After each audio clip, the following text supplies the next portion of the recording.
We have hit the middle portion of the week, and to be completely honest with you folks, I'm still not sure I'm over Sunday's Buffalo Bills loss, an overtime loss to the Philadelphia Eagles.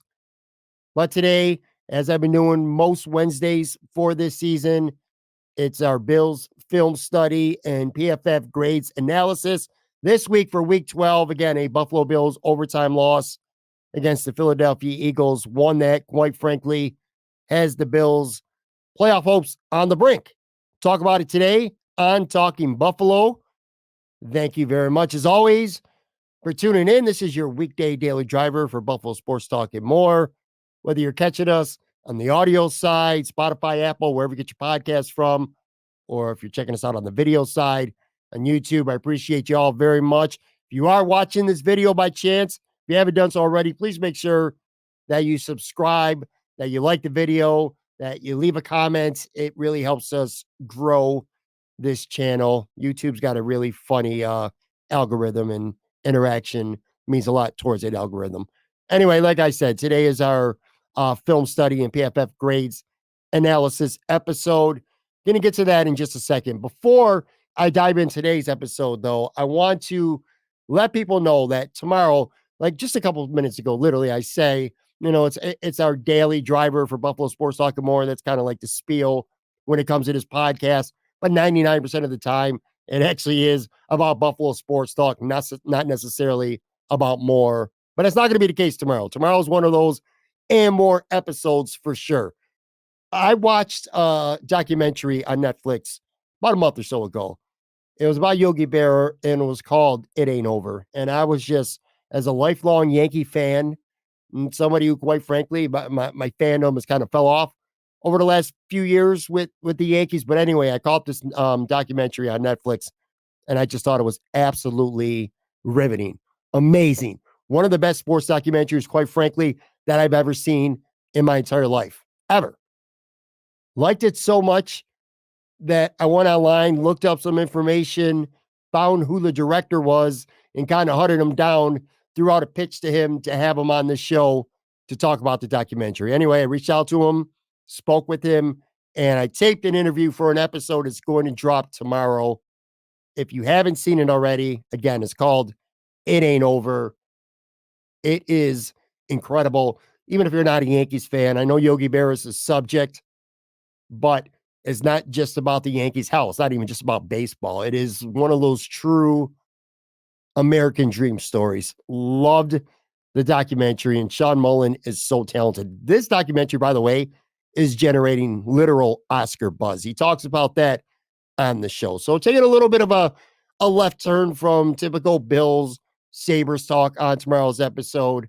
Make sure you check that out. It was a really good interview. And like I said, this documentary is first class, unbelievable. Anyway, as for today, our film study, our PFF grade, I'm going to have my weekly disclaimer. I say this before I do any of these episodes. I watch the All 22 film, and then I go on Pro Football Focus. I subscribe to their premium stats section, and I pour over the grades for the Bills, for their opponent for that week. In some cases, grades for the season.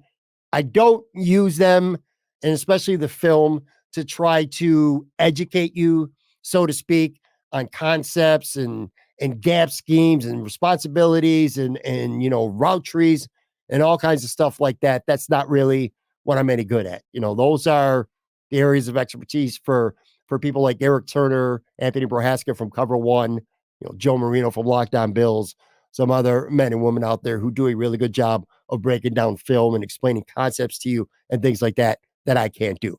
That's not what this show's about. Hasn't been about that, and it won't be about that this week or going forward. What this episode is about is me watching the film and then either strengthening an opinion that I had based on watching that game live in real time, or in some cases, it might loosen an opinion. There's some times where I'll scream at the TV, this player, I can't believe this player messed up, did this, did that. Then you watch the film, you're like, oh shit, that wasn't his fault. This was somebody else's fault. Or you see a good play and you only see the result, but you don't see a key block or something like that until you go back and you watch the film that kind of sprung that play and made it happen. So that's the premise and the basis on why I personally like to watch NFL All 22 film for the Buffalo Bills. and pour over those grades because it solidifies my opinion in most cases, but in others, like I said, it might actually change my opinion. Format for this episode, same as always. I got 3 big takeaways after watching the film and looking at some grades, and then I'll kind of pour over some positional stuff, and then I'll end with my conclusion based on this game, what's ahead going forward, so on and so forth. Not a really complicated format here. Let me start. Let's get going here because I don't want to take a lot of your time today. 3 biggest takeaways based on this game. And I'm going to say up front that nothing I say is really breaking news right now. I don't think I'm uncovering any stones that you probably haven't thought about yourself already. But the biggest one for me is Sean McDermott. It's one thing, we watch it in real time and you get angry. And then you watch the film and you see things develop and it makes you more angry. I'm taping this mid Tuesday afternoon for a Wednesday drop. This game was well over 48 hours or so ago now. And some of the decisions that he makes, I can't understand. Forget about getting on board with. I'm almost at a point now where I don't understand. The Buffalo Bills have a head coaching problem. The Buffalo Bills have a defensive coordinator problem too. And I know that sounds crazy because there's injuries. They played a really good team on the road. I understand all that. But the Bills defense is a problem. Injuries or not, because they can't close out games. Simple as that. But we'll get to the defense in a second. I'm still perplexed. I'm still angry that Sean McDermott game managed the way he did at the end. So Philadelphia is driving for a game-tying field goal. It's 4th down. Philadelphia is facing a 59-yard field goal in the rain, in the elements, with Jake Elliott kicking the ball. And Sean McDermott calls a timeout. That icing the kicker, and I know other people have said this, I have yet to see a statistic that shows that icing the kicker is effective. Maybe if you're at home and your crowd is going to go nuts, and maybe that might rattle the kicker. Maybe if that kicker is a rookie, maybe if that kicker is a practice squad call-up because your starter got hurt, see the Houston Texans, I can understand. When you're in Philly and you're playing against a kicker who's been successful in big moments, you waste a timeout. And I'm mad about the timeout because there was still 25 seconds left when he called timeout. The Bills already had 2 timeouts, and they wasted one. Of course, Elliott makes the kick. We all know that by now. And then Philly kicks off. The Bills have the ball at the 25-yard line with 20 seconds left, but only 1 timeout when they should have had 2. If there's ever been a football team or a head coach in the history of the NFL who should know how quickly a team could drive down the field and tie or even win a football game, it should be the Buffalo Bills, and it should be Sean McDermott. And what does he do? He takes a knee. That is cowardly, man. It's cowardly. There's no other way around it. That is some coward-ass head coaching there in the game's biggest moments. You have a quarterback, an all-star quarterback, an all-world quarterback who was playing out of his mind throughout the day with an opportunity to potentially get 35 to 40 yards, at least give Tyler Bass a crack. Maybe he gets a crack at his 60-yard field goal. I've been seeing clips all week on Twitter, just as a reminder, last year in Thanksgiving, how the Bills, within 2 plays on Thanksgiving against Detroit, got a last-second field goal. It's doable. It's been done against the Bills. We've seen it. And Sean McDermott isn't aggressive enough or confident enough in his quarterback. At the end of the day, the Bills taking a knee, first him wasting a timeout, secondly him taking a knee, tells me that he is not confident enough in his quarterback to make a play. That he is more concerned that Josh Allen is going to turn the ball over, which he has turned the ball over this year, but that's not what this is about. This is about confidence in your quarterback. You're showing your quarterback that you don't have the confidence in him to go out there and make 2 throws and give your team potentially a chance to win the game on a field goal. You're taking a knee and you want to go to overtime. That's terrible head coaching, man. It is absolutely terrible head coaching. The Bills get lucky enough to win the toss, so they're in a position where maybe it doesn't matter. They methodically drive down the field. They're facing a third down and 6 from the Philadelphia 22 in overtime. Philadelphia brings a jailhouse blitz. Josh Allen can't connect with Gabe Davis. They're not on the same page. It was a rush throw, not too much Josh could do there. And now you're facing a 4th and 6 from the Philadelphia 22. It's obvious to anybody watching. I don't know how it couldn't be obvious to Sean McDermott that the Philadelphia Eagles offense in the second half was essentially unstoppable. The Bills had one forced punt, and that was it. Every other time Philly got the ball, they scored. And the game you're probably you certainly can't stop or count on making a defensive stop. 4th and 6, the Bills should go for it. They don't. They don't. They settle for a field goal. You know, Sean McDermott, if you love your defense so much, like you talk about, like you do, you go for it on 4th down. If you convert, you'll go on to score a touchdown. Game over. Bam, you win. If you don't, you get stopped on 4th down. Even if Philly just needs a field goal, you love your defense so damn much, count on them to make a stop. Make them force a punt and get the ball back. You let the Philadelphia Eagles offense back on the field when potentially, at least, you didn't need to. It's just such a negligent, gross lack of confidence that Sean McDermott showed in his offense when it mattered most. And then you flip it to the other side. Let's go to Sean McDermott, the defensive coordinator. The Bills get stopped in overtime, or they settle for a field goal, I should say. They kick off. Philadelphia starts driving down the field. It's 3rd and 3.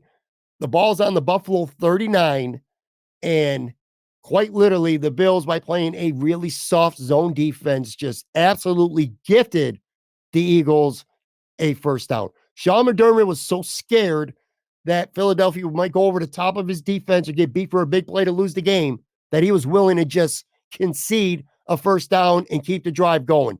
Literally coaching like he was hoping that Philadelphia ultimately, the whole bend but don't break, that ultimately Philadelphia would have to settle for a field goal.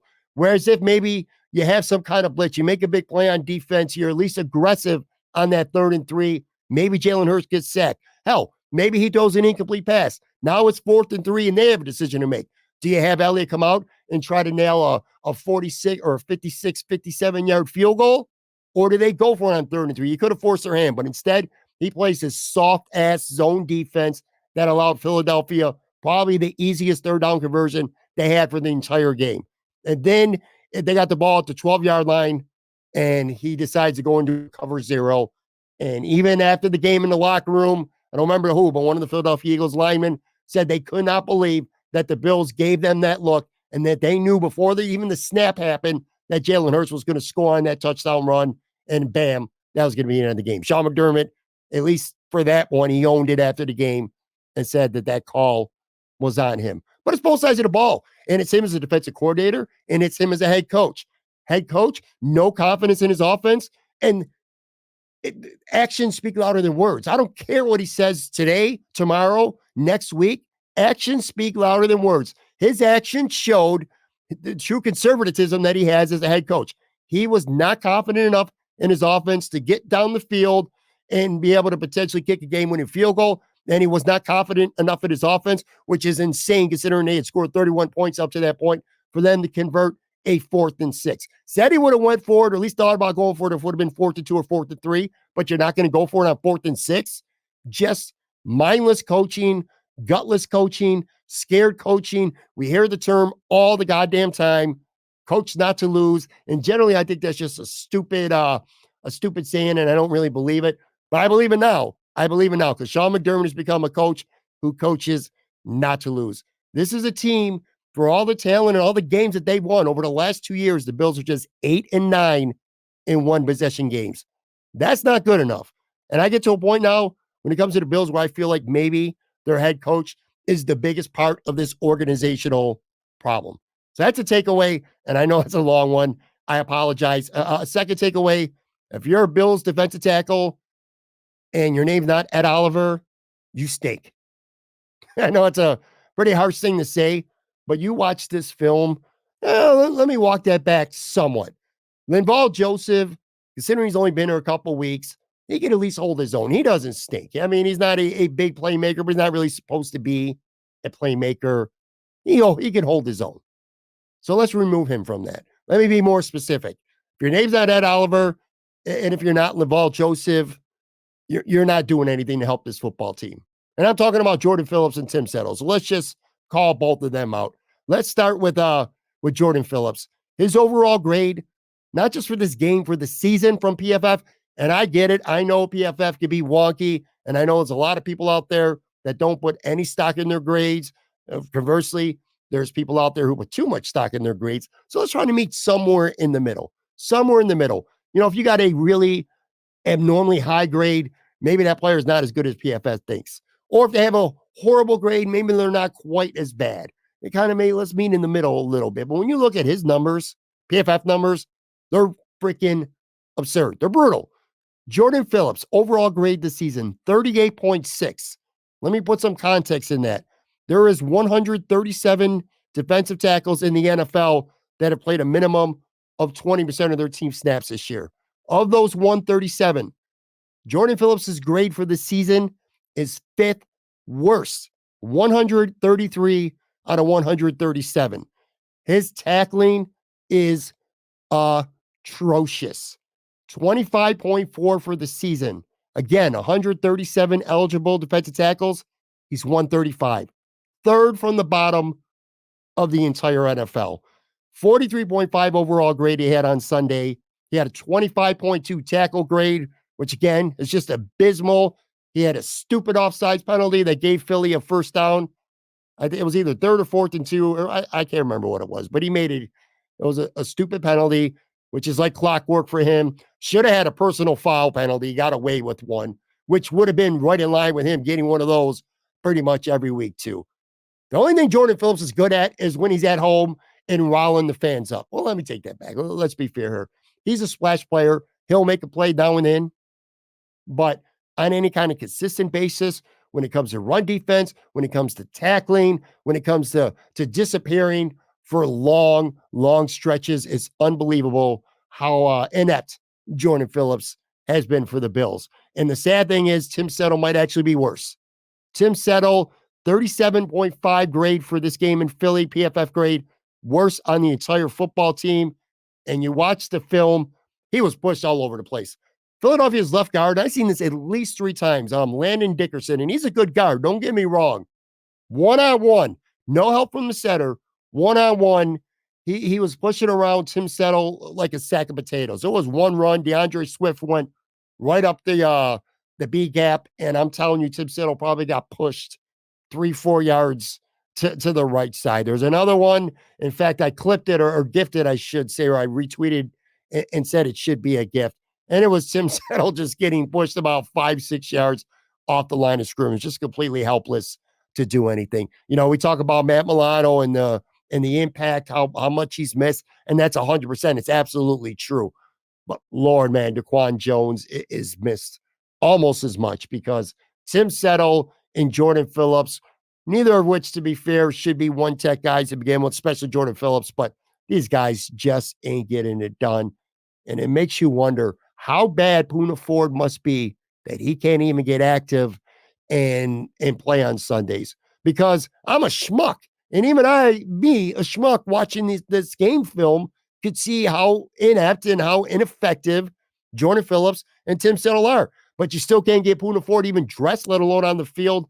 Just doesn't make any sense to me. And then my last big takeaway, no surprise here, and I'll talk about him more in a few minutes, like specifically with grades and numbers, but Josh Allen, man, he played about as well realistically in this situation as you could play. And by that, I mean, an offensive coordinator who's still new, a very tough game on the road in the rain against a very, very talented Philadelphia Eagles defense.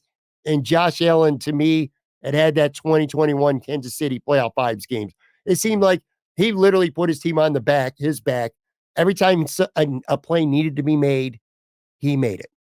And there weren't a lot of other individual plays. Like you look throughout this game, how many amazing catches on like a bad throw did a receiver make? We're like, oh my God, what a great individual play by whoever. No, Josh Allen was putting the ball where it needed to be for almost the entire game.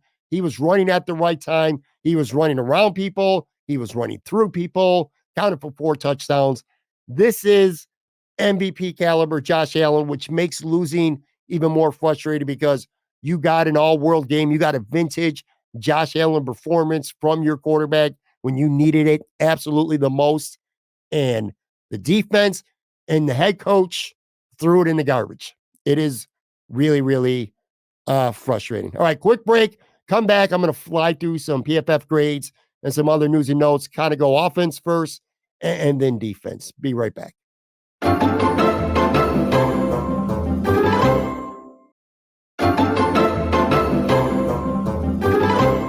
All right, I'm back here, and now we'll go through some PFF numbers and stats from the game, a couple thoughts along the way as well. On the offensive side, before the break, talked about Josh Allen, 93.3 overall grade from PFF.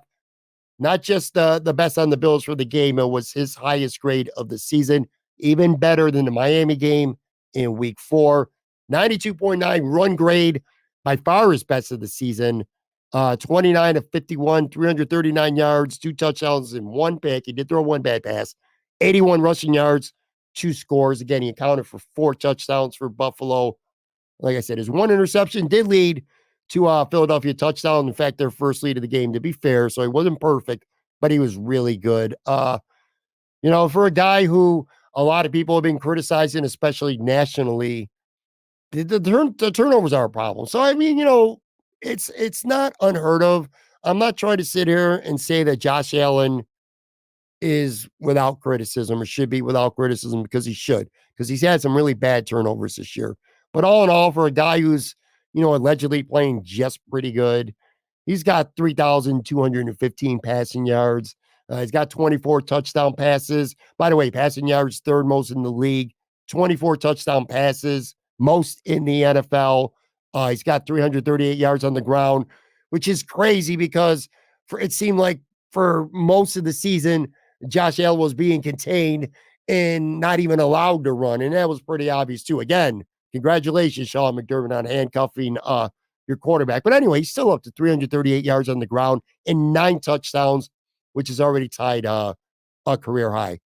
James Cook, tough goal for the kid, man. It really was. He 16 carries, just 43 yards. And his long run was only 11, 53.4 run grade, which is poor.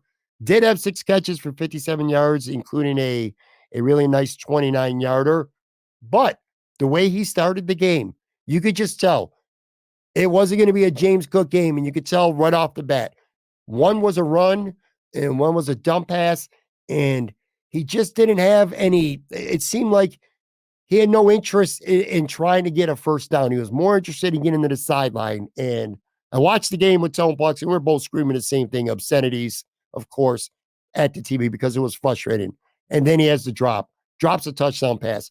What a great call by Brady. Wheel route. He's got the guy beat. Josh puts it right in his hands, and he drops the football. And then he gets benched.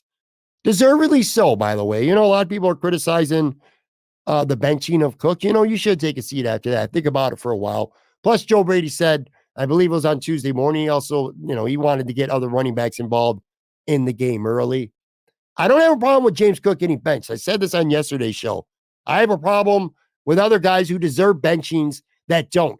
Jordan Phillips being one for sure. This guy commits a personal foul every week. He whiffs on a tackle every week. He's done a lot of things to hurt this football team this season. Yet Jordan Phillips is never out of the game unless it's just part of his normal rotation. That's annoying. I mean, the selective accountability. I keep going back to Sean McDermott because I'm telling you, I've had it with him as a head coach. But anyway, not a great game for James Cook. Latavius Murray, 9 carries for 30 yards. Ty Johnson had 6 for 19. Had a nice run, but it was called back on a holding penalty. Just not much for the Bills at all in the running game. Receiving game, Stephon Diggs, 6 catches on 11 targets, 74 yards, caught a touchdown, 72.2 PFF grade. That was the highest receiving grade on the team. Wasn't charged with a drop on PFF. But I know he had at least one. There was one play where the Philadelphia defender made a really nice play, kind of knocked it out. But I feel like Stephon at least had one drop. I'm not sure why he wasn't charged with it. Fun fact, well, Yeah, I guess I could say fun fact because it's not really an indictment on Stephon Diggs or his play. To me, this is more of giving credit to the Bills for starting to have a more balanced passing attack instead of Stephon Diggs or bust. But Stephon Diggs has only led the Bills in receiving yards once over their last 6 games. That was at Cincinnati. It's been someone else 5 of the last 6 weeks, which the first 6 weeks of the season, it was all Stephon Diggs each week having the most receiving yards. So I kind of like that, showing a little bit more balance in the passing game. Gabe Davis bounced back in a big way after about a month or so of just minus the Tampa game, really shitty performances, or I shouldn't say shitty, meaningless performances, non-factor in the passing game. He was on Sunday, 6 grabs for 105 yards and a touchdown, 70.6 overall grade. I'm sure that went down a little bit because he had a really poor pass blocking grade. And I know that's because he whiffed on Hassan Reddick on that controversial play where Reddick got away with a horse collar. And then to make it matters worse, Josh Allen got charged with an intentional grounding. What a fucking bullshit call that was because Gabe was in the area. But anyway, my point was Gabe's missed block. When you watch the film, that's what led to that. Khalil Shakir, 3 catches for 37 yards, had a 31 yarder.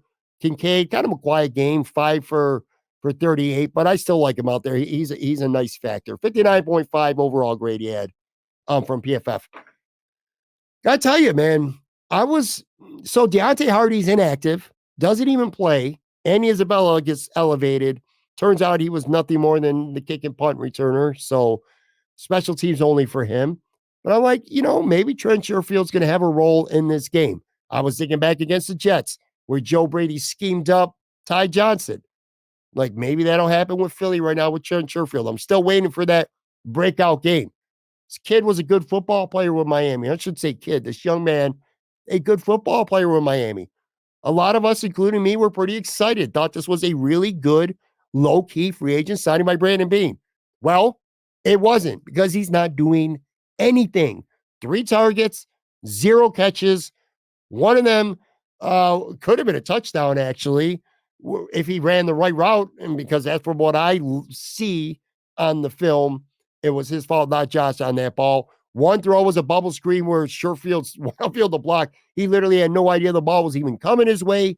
And then the third target, in fairness to him, didn't really have a chance to make the play because Darius Slay got away with one of what should have been 2 pass interference penalties in that game against him. But it's like, man, I was really hoping to see more from Trent Sherfield. I said it on the show yesterday, and it sounded like I was joking, but man, I think I was only half joking. I thought worst case, Sherfield Hardy, that is a modest upgrade. Worst case over Isaiah McKenzie and Jake Coomer or Jamison Crowder, whatever one guy you want to use. It's not because they're not doing anything. Nothing at all. Deontay Hardy literally not even active. Offensive line, mixed bag for me. I'm going to run through the run blocking grades because most of them are pretty shitty. Mitch Morse, 41.9. These are all PFF grades, of course. 41.9. Dawkins, 44.5. Cyrus Torrance, 52.3. Those are terrible grades. Spencer Brown, 56.5. Connor McGovern is usually the worst offensive lineman when in terms of run blocking, 68.3. Best on the entire team. Offensive line, shitty job of run blocking. You can see it in the PFF grades, and I think that matches up to what you see on film. They were getting beat one-on-one, which, to be fair, again, not too much to be ashamed of. The Philadelphia Eagles front four, even when Cox getting hurt, they're still a lethal unit. Pass blocking, Osiris Torrance, best grade, 74.4. Not going to do it today, but we're going to have a Osiris Torrance conversation pretty soon. Didn't look like it to me, but BFF gave him the best grade, 74.4. Actually tied. Deion Dawkins had the same grade. McGovern, 69.0. Mitch Morse, 63.4. Not a good game for Mitch Morse. Spencer Brown, 59.4. So that's your offensive grades. Nothing really stands out to me offensively, except for, like I said, the fact that Josh Allen basically was Superman with minimal help. Just one of those days. Defense, obviously a tale of 2 halves. This was a defense that was amazing through a half of football, and then a defense that completely imploded, fell apart, and could make a stop to save their lives in the second half, and of course, overtime. One constant in this game, though, Maybe to me, if you take Josh Allen out of the equation and you said who was the best player in the Buffalo Bills on Sunday besides Josh, I probably would say Greg Rizzo. 85.5 run grade from PFF, 78.5 overall, 5 pressures, 5 hurries, 4 defensive stops, meaning he had a stop for what could have been a big play. I think it's like within a yard or two of the line of scrimmage. Anyway, throw out the numbers. Greg Rizzo was really good. He brought pressure in the pass rush. He was excellent setting the edge. He was excellent in the run game. I thought he was the most consistently good Bills defender on a day where very few guys on the defense actually had a good day. Leonard Floyd was really, really good in the first half, and then honestly disappeared. You don't even really see him and do anything at all in the second half. 59.6 overall grade. Maybe felt like it should have been a little bit higher, like I said, based on how good he was in the first half. AJ Epinesa played 30 snaps, 73.6 overall grade, 76.3 pressure grade, second best on the defense overall behind Tyron Johnson. Or I should say second best pressure grade on the defense behind Tyron Johnson. I'll tell you what, AJ Epinesa has consistently been pretty good this season. And when you factor that in with the fact that he's got 7 sacks and still 5 games left, I don't know what priority he's going to be when it comes to the Bills retaining their own free agents, but this guy is going to get a nice contract. If it's not with Buffalo, it's going to be somewhere else. It's a contract year for him. He's showing out and he's going to get paid and he's going to deserve it. Ed Oliver graded well, 75.9 overall, 80.5 run grade, 72.2 tackle, 66.4 pressure grade, played 60 snaps, by the way. That's insane. 60 of the 66 snaps. I know Sean McDermott hates that shit. He hates that. He wants his defensive line rotating. They play between 40% to maybe 60% of the snaps. Oliver played all of them. And I'm telling you, he played all but 6 of them because Jordan Phillips and Tim Settle and Laval Joseph weren't doing shit. It was Ed Oliver or nothing. And that's a lot of pressure to put on the guy. Tyrel Dodson, linebacker. Yeah, I think he got exposed some, just a 29.7 tackle grade, 61.3 coverage grade. Don't know how. It didn't seem like he made any good plays in coverage all game. He was really good against the Jets last week, and we gave him his flowers. I ain't giving him no flowers for this game. Although he's the one who had the hit in overtime. A.J. Brown, 2 steps, so close to being a fumble. As much as I hated the officiated, I don't think you can overturn that. It was just too damn close, and the ruling on the field was an incomplete pass. But man, maybe another half a foot down or a half a football move, and Tyrel Dodson was the one who knocked the ball out of A.J. Brown's hands, which would have been recovered by Buffalo. So, man, even though he didn't have a good game, Tyrel Dodson was so close to being the hero of this game for the Bills. Terrell Bernard had his 3rd interception of the season, 69.5 overall grade, 78.2 tackle grade, pretty good. But, he was getting swallowed up some in the running game, which we've expected going into the season. He is a smallish linebacker. I don't want to say he's hit a wall. Maybe he's hit a tiny bit of a wall. He's still good. He's still far better and exceeding, I think, any realistic expectations that we had on him this season. But I feel like he's slowed down a little bit. And that's not to say he's playing bad, but he has slowed down a little bit. Nice bounce back game for Tyron Johnson, who I think has struggled for a chunk of this season. 76.6 overall grade. Second best on the defense, 79.1 PFF coverage grade. Gave up just 3 catches on the day for 18 yards. Jordan Poyer, I thought he had a strong game. 74.9 PFF grade. Only a 42.9 tackle grade. He missed a couple tackles. But that aside, played really good. Only gave up 2 catches for 14 yards in coverage. Micah Hyde. Woo! I'm a Micah guy, but man, Micah Hyde had a bad day. He got beat for that touchdown, looked lost on it.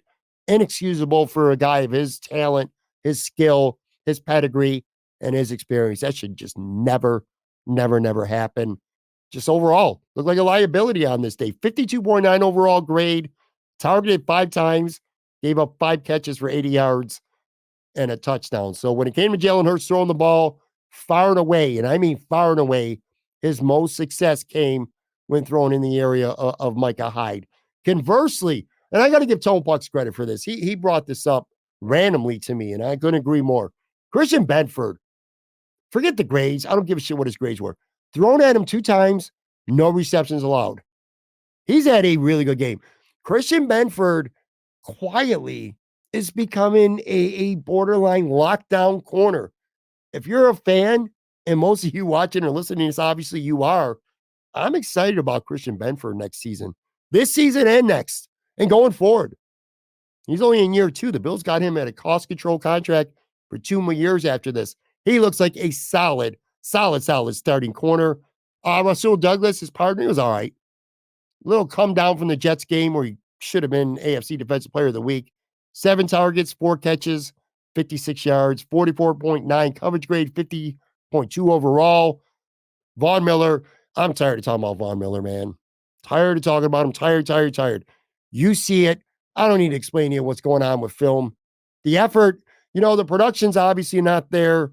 Mentally in his mind, I'm sure he's trying. I'm not saying he's out there mailing it in, but man, you can't help but watch a film and look like he's not going 100%. You can't help it. 21 reps, and he did nothing with them. Nothing. Who cares about the grade? Might even run down his grades because who gives a shit? Just there's nothing there right now. And you got to consider shutting him down if you're Sean McDermott. You have to, because he's not one of the best 4 defensive ends. And trying to get him right is coming at the expense of putting a guy out there who's going to give you the best chance at having a successful defensive rep. That's what it comes down to. I mean, there's one rep where he goes crashing into Leonard Floyd. It's like, what is he doing? It was like kamikaze into the center and hit his own guy, Leonard Floyd, on one rep. I was like, wow. Anyway, yeah, when it comes to Vaughn, that's a tough decision that Sean McDermott has to make. But of course, when it comes to tough decisions, Sean McDermott usually folds. So you could probably expect Von Miller to play 35 reps coming after the bye against Kansas City, which will be a must-win game. So to wrap up and to conclude, by the way, here, I'm going to use, I like to use movie references a lot. Silly thing that I like to do, but I'm going to cite one of my favorite movies of all time, Rocky 3 here, where Rocky goes out to, this after Mickey dies, and Rocky goes out to LA to train with Apollo Creed. And you could just tell physically he's out there, but his heart's not really into it. And Apollo's trying to work him, and he's landing combinations. They're sparring in the ring, and he's just pounding away at Rocky. And Rocky's barely even got any fight left in him. And he tells Apollo, "We'll work out. We'll do it tomorrow." And Apollo starts screaming at him, "There is no tomorrow. There is no tomorrow. There is no tomorrow." That's how I feel right now about the Buffalo Bills, because here's a harsh reality, man. The Buffalo Bills right now are further away from being a Super Bowl team than they have been at pretty much any point of the last 4 years. I saw the New York Times chart. The Bills, as we record this, are currently a 15% chance of making the playoffs. That's it. So it's far more likely that this is a football team that won't even make the playoffs than it is to be a team that's going to win the Super Bowl. So there is no tomorrow, literally. If they come off the bye, and that sucks too. You go through a loss like this, a demoralizing loss. Obviously, the players the most, but fans who, suffer through this week after week, year after year, and you got to let this just sit there and eat away at you now through a bye week. And then you have to scoreboard watch. You do a lot of praying, which I can't believe we're not even in December. We're talking about the Buffalo Bills, and you're going to be doing a lot of praying and scoreboard watching this week and for the rest of the season. Well, maybe not for the rest of the season, because here's my point. You go into Kansas City and you lose after the bye, I think it's officially time to start thinking about the offseason and what free agents you're trying to re-sign, what free agents might be out there that you're trying to land, what your cap situation is going to look like, who might be a tough cuts. Shit, man. We're about a loss, maybe two at the most away from starting to do mock drafts. We might be doing Buffalo Bills 2024 mock drafts before we're done with our Christmas shopping. Ain't that some shit? Ain't that some shit that we did not see coming a few short months ago? But that's where we're at. I think personally, 5 games left. If you want to be guaranteed to make the playoffs, I think you got to win out. You got to win all 5 of these games. 4 gives you a chance. That gives you to 10. But I'm not sure that there won't be 3 other teams among the wild card teams that get to 10 wins. And as things stand right now, anyway, playoff tiebreaker scenarios, I don't think it looks good for the Bills. So if you want to be assured to get in the playoffs, you almost have to win out. And if you lose against Kansas City, I don't think it's going to matter. I really don't. The season's on the line, as far as I'm concerned, and I would sure hope, as far as the Buffalo Bills themselves are concerned, the season is on the line coming off this bye when they go into Kansas City. All right, that's going to do it for this episode. Thank you very much, as always, for listening, for watching. Again, tune in tomorrow. I cannot wait. I got the director from It Ain't Over, Sean Mullen, a fascinating talk, a fascinating documentary. Something different from typical Buffalo sports talk, but I really hope you tune in and you watch or listen because I thought it was great. Talk to you guys tomorrow.